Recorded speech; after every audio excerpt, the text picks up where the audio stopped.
Good morning friends, self doctor Dexter Patel. મિત્રો, sickle સેલની ચર્ચામાં આજે વાત કરીશું સિકલ સેલ ડિસીઝવાળા મિત્રોને થતો એક એવીએન મતલબ કે એ વાસ્ક્યુલર નેક્રોસિસ, આપણી દેશી ભાષામાં સાંધા ઘસાઈ જવાની એક તકલીફ. મોસ્ટ ઓફ મિત્રો ઘણા બધા જે આપણા સિકલ સેલ ડિસીઝ ધરાવતા મિત્રો છે એ લોકોને આ એવીએનની તકલીફ યંગ એજમાં થઈ જાય છે. ખરી રીતે સાંધા ઘસાવાની ઉંમર નોર્મલી 50, 55, 60 વર્ષ પછી થતી હોય છે, પરંતુ આપણે જે સિકલ સેલ ડિસીઝવાળા મિત્રો છે એમને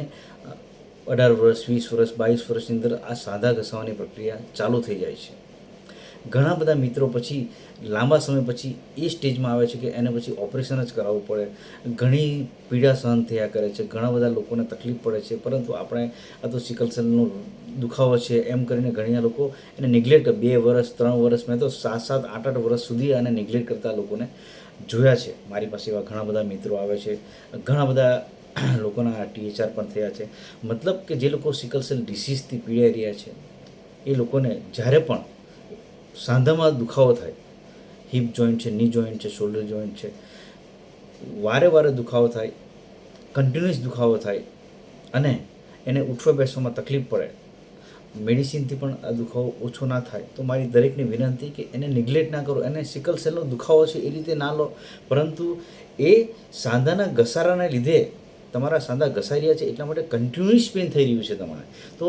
એવા સમયે અને એવા તબક્કે તમે તમારા નજીકના કોઈપણ જગ્યાએ હાડકાના ડૉક્ટર હોય એને બતાવો, જેથી કરીને તમારો એક્સરે, MRI કે જે કંઈ એમને કરવાની યોગ્ય લાગે કરીને ખબર પડશે કે હકીકતમાં આ જે દુખાવો છે તે સિમ્પલ છે કે પછી એ વેસ્ક્યુલર નેક્રોસિસ મતલબ કે સાંધા ઘસાઈ ગયા છે એને લીધે થઈ રહ્યો છે. તો એને પ્રિઝર્વ કરવા માટે એની માટે કોઈ મેડિસિન હશે કે પછી ઓપરેશનનું સ્ટેજ આવી ગયું છે, એ જે પણ હશે તે આપણા તમારા જે હાડકાના ડૉક્ટર છે નક્કી કરશે. પરંતુ હું તમને એટલા માટે સજા આપી રહ્યો છું કે જ્યારે પણ તમને આ શરૂઆત થાય કે કન્ટિન્યુઅસ પેન રહે છે કોઈ સાંધાની અંદર, તો મહેરબાની કરીને એને નિગ્લેક્ટ ના કરો અને તમારા નજીકના કોઈપણ હાડકાના ડૉક્ટર પાસે જાઓ અને એને તપાસ કરાવો, જેથી કરીને તમે કદાચ બની શકે ઓપરેશન કરવાની જરૂર પડશે જ, પરંતુ એને 2 વર્ષ, 3 વર્ષ, 4 વર્ષ સુધી ખેંચી શકો. કેમ કે આ એટલા માટે જરૂરી છે કે પછી પાછળથી પણ કે THR કરીશું ત્યારે જે ઓપરેશન થશે ત્યાર પછી એના જે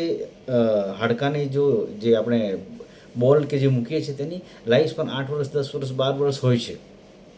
જનરલી. એ કદાચ એ બધી જે સારી ડિટેલ છે હાડકાના ડૉક્ટર તમને વધારે પડતું કહેશે, પરંતુ પછી રીઓપરેશન કરવાની જરૂર પડશે. તો આપણે જેટલું બને તેટલું જો પ્રાઇમરી સ્ટેજની અંદર, ઇનિશિયલ સ્ટેજની અંદર જો આપણે કાળજી લઈશું, થોડી મેડિસિન લઈશું, થોડી કાળજી લઈશું, તો કદાચ આપણે 2, 3, 4 વર્ષ સુધી એને વિધાઉટ ઓપરેશન ખેંચી શકીએ એ પરિસ્થિતિ આવી શકે. જેને તકલીફ જ છે, જેને કરવાનું છે તો બરાબર છે, પરંતુ જો તમે ઘણીવાર એવું થાય કે 4 વર્ષે આપણો દુખાવો થતો હોય અને પછી આપણે 5મા વર્ષે ડૉક્ટર સાહેબ પાસે ગઈએ ત્યારે એ સાંધો એટલો ખરાબ થઈ ગયેલો હોય છે કે એને પછી ઓપરેશન સિવાય બીજો કોઈ ઓપ્શન જ નહીં હોતો.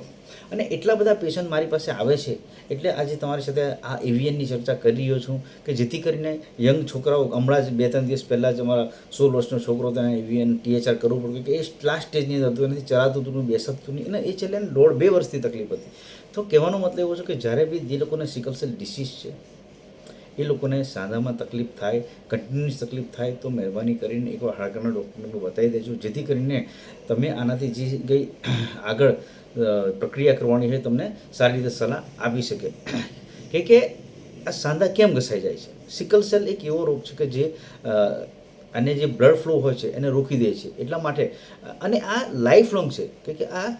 જન્મજાત બીમારી છે, જન્મજાત લોહીની બીમારી છે. એટલા માટે કે જ્યારે તમે જન્મો છો ત્યાંથી થોડી ઇન્જરી દરેક શરીરના પાર્ટમાં કરતી રહે છે, અને જ્યાં બ્લડ સપ્લાય ઓછું થઈ જશે અથવા તો વાર ત્યાં કન્ટિન્યુઅસ જે 100% મળવું જોઈએ કે ઓછી સપ્લાય મળશે, ત્યારે ત્યાં એ જે ભાગ છે એ ખરાબ થતો જાય, અને વારે વારે એ ત્યાં ઓક્લુઝન થવાથી, જે ખરાબાઈ થવાથી એ પાર્ટ ધીરે ધીરે જેવી રીતે કે આપણે એક છોડ રોપ્યો છે, ત્યાં પાણી આપણે કન્ટિન્યુઅસ આપીએ છીએ, પછી એ ગટર છે જે આપણે બનાવીએ છીએ ત્યાં થોડું કચરો આવી જાય તો થોડું પાણી ઓછું જાય. ઘણીવાર એવું થાય કે વધારે પડતું બ્લોકેજ થઈ જાય તો ત્યાં 10 દિવસ સુધી પાણી ના મળે તો છોડ સુકાઈ જાય. એવી જ રીતે આપણા શરીરમાં પણ જ્યાં બ્લડ સપ્લાયની જરૂર છે, જો ત્યાં સપ્લાય ના મળે, ધીરે ના મળે કે ઓક્લુઝન તો થતું જ રહે છે, તો ધીરે એ ખરાબ થઈ જાય અને એક એવો સમય આવે કે એને પછી ઓપરેશન કરી અથવા એને રિપેર કરવાની જરૂર પડે. તો આ એવિયનની અંદર પણ આવું જ થાય કે સાંધા જે બ્લડ સપ્લાયની એને જે સપ્લાય મળવો જોઈએ, એને જે બધું મળવું જોઈએ પોષણ એ ના મળે, એટલા માટે સાંધા ઘસા જાય છે અને મોટે ભાગે યંગ એજમાં આ તકલીફ થઈ રહી છે. તો મારી દરેક જે સિકલ સેલ ડિસીઝવાળા મિત્રો છે એમને વિનંતી કે જ્યારે પણ આવી કોઈ કન્ટિન્યુઅસ જોઈન્ટ પેનની તકલીફ થાય તો તમારા નજીકના કોઈ પણ હાડકાના ડૉક્ટરને બતાવી અને એની આગળ કાર્યવાહી કરવી.